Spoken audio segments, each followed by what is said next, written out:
Shut up and sit down.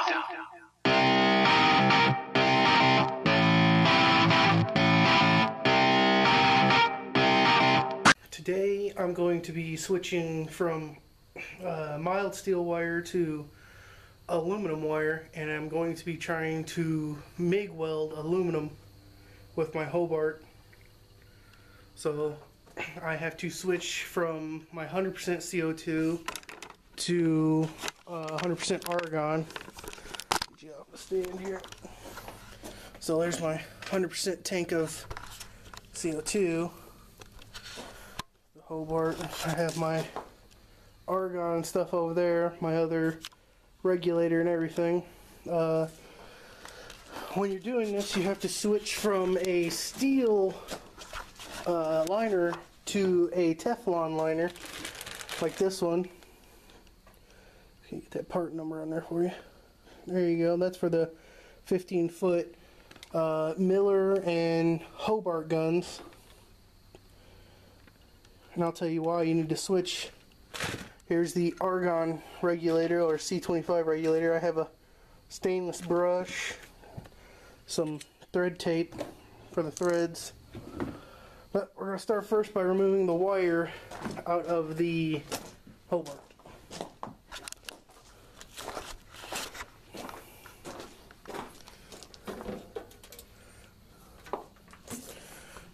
This one uses the 11-pound spools. Has the interchangeable gears, which right now I still think I'm set on aluminum. And it says you can do aluminum. Of course, this has to be really high. And I'm going to be doing probably about 3/16. That's probably what it is. Right there, so basically got to have this thing turned all the way up for 35 thousandths. So I'm going to set up the stand so you can see what I'm doing. So the first thing we need to do is pull apart the gun, because we're going to be pulling all the wire back through. So need to pull the head off, have to pull the tip out.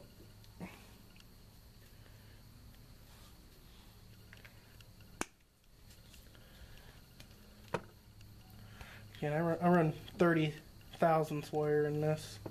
I'm going to try to pull it back through so I don't waste any wire, because wire's not the most expensive thing in the world, but you know, saving stuff is saving stuff. And whatever you do, go slow, because you don't want this thing to unspool. If it unspools, you guys are going to be getting a funny show. But you're probably going to hear a bunch of cuss words coming from me, because that'll burn me up to lose that much wire. Alright, yeah, we're going to have to pull this all the way off. Pull this up. Oh, there it is, right there. Oh, look at there. We have a bug problem in Kentucky here. Right here, called stink bugs. They get in everything. I mean, everything. Okay, there we go. Back through. Some tension on with my fingers.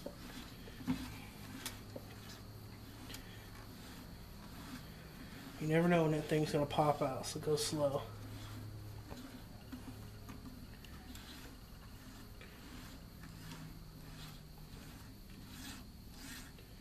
And I'm getting close. Yep, there it is, right there. Oh, I was hoping it was going to make it all the way back around, but it didn't. Okay, so we're going to pull some out. Get to these saver holes is what I call them. I don't know if there's a technical name for it. Probably best if I unplug this thing too. Alright, there we go. Pull that all the way through. Just like that. Can't get over. Ain't gotta worry about your wire going everywhere. Thank God. That's the last thing I want, is my wire getting all jacked up. You know, they call these things 11-pound spools. They feel a lot heavier than 11 pounds. Run it through this side too. There we go. You see? Didn't lose any. Gladly. Set this right here by the compressor. Alright. So now we have to pull apart the gun liner. Lucky for me, if I believe correctly, I can pull my whole gun out. Really, I hooked this thing up when I bought it, and I've never touched it since then. I mean, it works perfect, so you don't mess with something that works perfect. So, alright, there's that. We'll pull these out. These are the leads. Pull them back out through there. And there's my gun liner, right here. So, let me tell you another tip too, useful. When you're doing this, or even when you're changing wire, take your compressor and blow backwards through here, a light bit of air, because it'll push all of the dust that is built up from running it, especially if you're running flux core. It'll push it all out of your gun, and you really need that out of your gun to make it run efficient. So now that that's out, we'll move over to the bench to replace the rest. Alright, with the gun off now, I'm going to run it out, which I'm just going to lay it out straight as far as I can. Keep it straight too.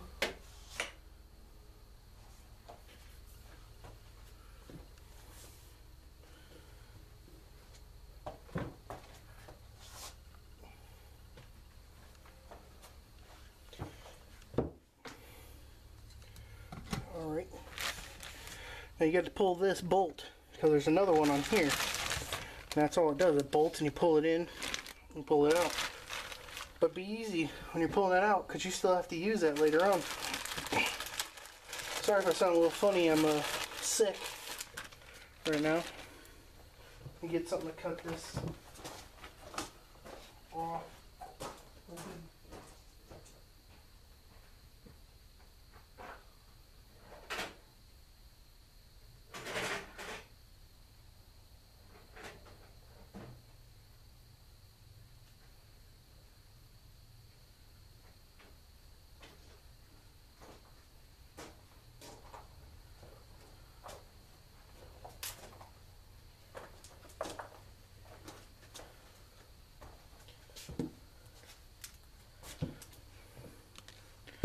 Now I'm going to run out my liner, my new liner, shall I say. Now, my gun's supposed to be a 15 footer, but let me tell you what, sure don't look like it. Maybe 10, but this is a 15-foot lead, so I'm probably going to have to do some cutting to it. Alright, now I'm going to take this off. Pull it back through. I don't recommend using crescent wrenches, but it's what I have on hand right this second. I'm not a fan of them.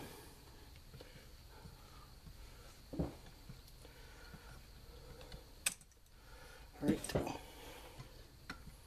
Yeah, it's stiff. Alright, now I know there are some zip ties on this.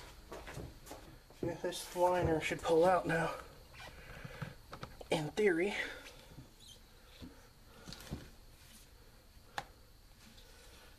Okay, there's a zip tie right here I'll have to cut. It's got a lot of pressure on it. Yeah, give me a minute here. And you can see it's not pulling back through like it's supposed to. Feels like something's caught. Let me see if I can get this out and I'll get back to you. Okay, so I got it all straightened out across the back of my car and I removed the front clamp that was on it. Now I'm going to remove the liner. As you can see, this is a steel liner.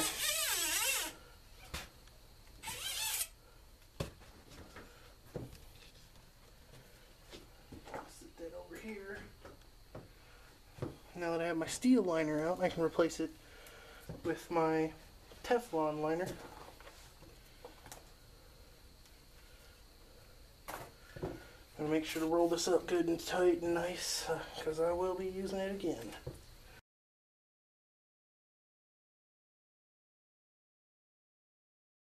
Now I have to push this liner back through the gun.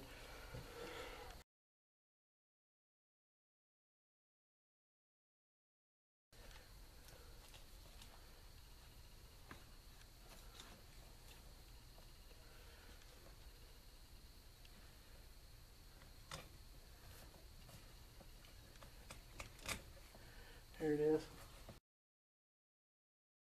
Now this has a couple extra feet on it.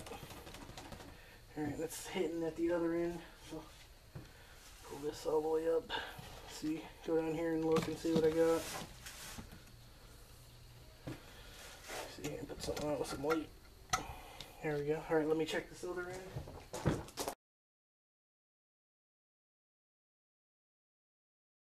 Well, looks like I'm going to have to take the elbow off of the end down there to get past that point. Alright, let me take that elbow off and find out what the problem was. It gets to a point where you basically got to force it through, and that's why they give you the extra line, because that end's going to be a little messed up. But after you force it through, I mean, it's just a little extra pressure. It'll go right in, no problem. It's tough actually to get those in. I thought it'd be, I'm not going to say easy, but easier than that. Alright, so now I'm going to tighten this end up. So that part's ready now. You got to do nothing else to it. Got to put that zip tie back on there and that's it. Let me show you the other end now. So here's the other end. Pulled the gun apart. Then I pulled the line through. And here's the actual bend. I took it off to make it easier to go through. You don't have to. It wasn't even to that point. But now I'm going to put it back on. Run it on down through here. Oh yeah, it would have been real hard to get that through that point. It's got resistance already.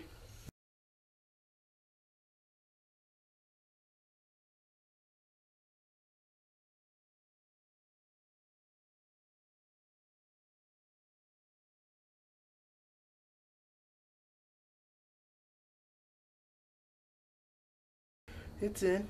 Now I gotta put it back in the welder. So I'm gonna put my handle or my gun back together and everything. I'm gonna put it all back together and we'll show running some aluminum wire through, putting it back in the unit. Got it all back together. I found a little bit of wiring issue with my trigger, but I fixed it. Everything's in. So now, hook it back up and start running some aluminum wire through it. Okay, so now I'm gonna put the gun back through. I have to run my two, these are basically the trigger wires. Sorry, the camera's basically sitting in my lap while I'm doing this. You'll see the little blue right there, it's gotta go in this hole in the side. Let's see, in there good. See, I'm gonna have to trim that back a little bit too. Alright, let me get my knife and I'll trim that back. But basically that's all you do, and you tighten up your bolt here if you have it this setup. And then we'll have to check this to make sure I have the groove side, but I'll show you what that's like after I trim this up. Okay, now that you have it cut really close in there, and you have your two wires hooked back up here. Of course, this is this kind of welder, it's not the same on all of them. Hobart 187.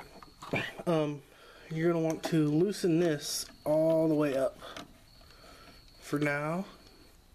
But first we're going to check these. Now the good thing on here is these just push in, turn, and pop out. And you're going to want to look for the grooved side, which actually I think this one is for the other side. Okay. Yeah, so that side facing out, and it's going to be the 30,000, 35,000. check it. It's good and clean. So we'll put it back in.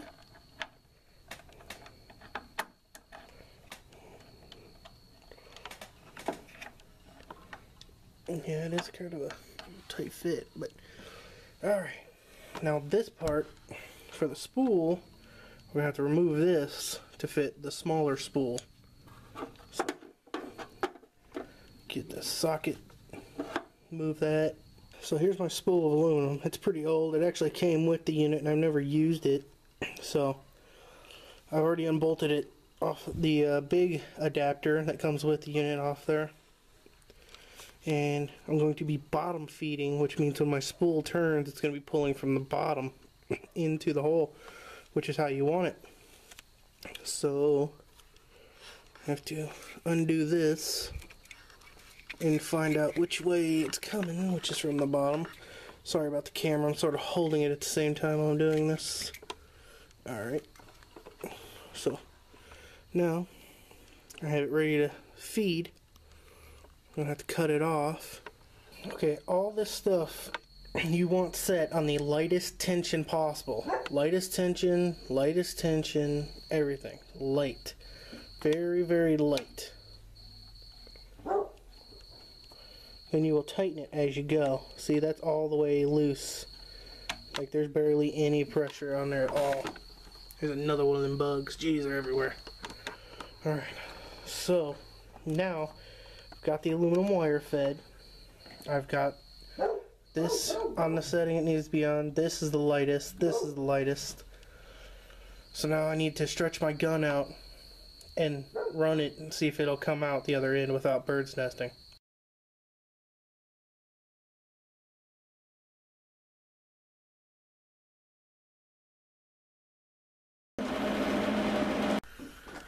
Okay, if there's going to be a problem, it's going to be now, because I put that 35 thousandths tip on there, which is kind of wire, and it was pretty tight.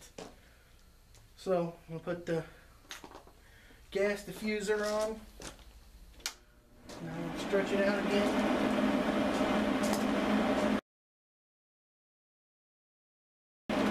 Well, that's it for that then.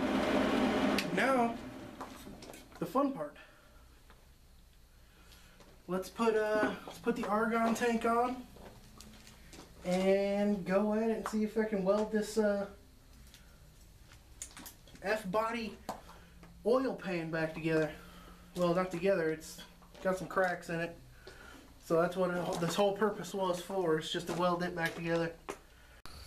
So I've never welded aluminum before with anything. This is the pan. As you can see, I've ground down into it pretty deep. I had it welded before, but the guy didn't do it good enough. It still leaked. So I'm going to be running a wire brush on it. I don't have any acetone, but it's wicked clean right now. Don't use brake cleaner, it can kill you. I'm going to be running my argon on about 20.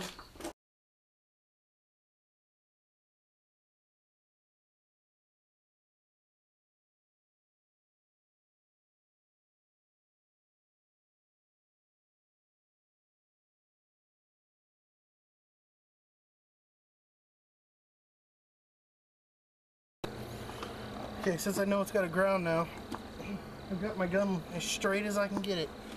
I'm going to go full bore at it now, just straight open. See if I can get it to bead. Not looking good. Another bird's nest, so it did. You know what it might be? Might be too cold. I might have to torch it first. I'm going to give that a shot after I fix the bird's nest. Okay, so what I did is I drilled out like a 1/16 of an inch hole on the tip, and now I'm going to use this little propane torch to get it hot as I can get it.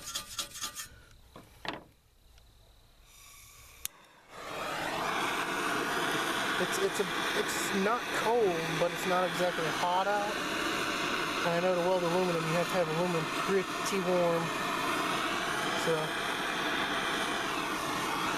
gonna get it warm. Then I'm gonna try it again.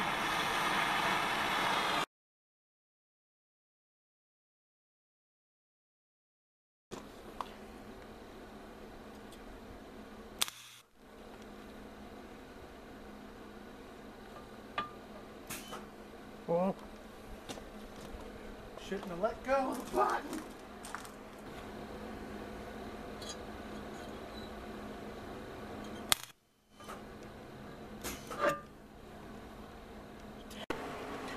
Last attempt. I'm as straight as I can get out the door.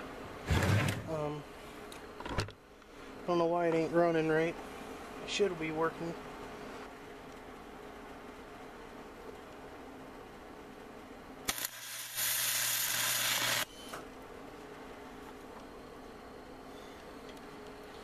Well, wait for a second.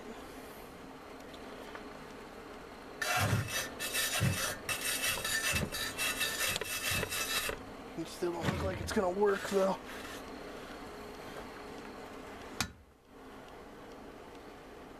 Nah, that's too porous. It'll leak right out. But it's closer. Alright. One more attempt because I got close right there. Ooh, super hot. Alright, one more attempt. Okay, so I don't know if you can see that, but it burnt the tip of the, or the tip actually, had welded and melted it to itself. It got so hot. So, what I'm saying is I'm not going to be able to do it. Gonna have to find some other way to weld this.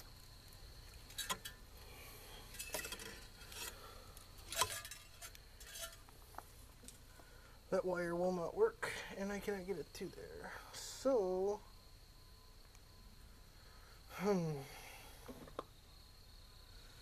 I guess I'm gonna have to try to find somebody to weld this.